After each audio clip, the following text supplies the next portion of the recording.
به کدام کیفیت رسول الله صلی الله علیه و آله عبادت کرده، به کدام کیفیت صدقه و انفاق کرده، به کدام کیفیت نماز خوانده، به کدام کیفیت تلاوت قرآن کریم کرده، به کدام کیفیت با آیات ذکر و اذکار عمل کرده، چه قسم ذکر اذکار مسنونه رسول الله صلی الله علیه و سلم داشتن.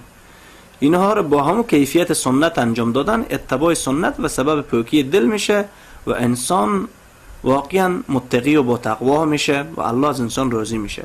اما عملی برعکس را ایجاد بکنیم، از پیش خود چیزی را درست بکنیم که قرآن کریم به او اشاره نکرده، رسول الله صلی الله علیه و دستور نداده، صحابه کرام انجام ندادن، ائمه و خیرالقرون و تابعین کرام از این هیچ خبر نداشتن از این عمل، ما ایره به نام دین و ثواب و خیر و خود گفته از پیش آوردیم، مثل اسقاط و مثل سشم و چلشم و سالگرد و مثل قلور میلاد النبی و مثل دعای بعد از سنت و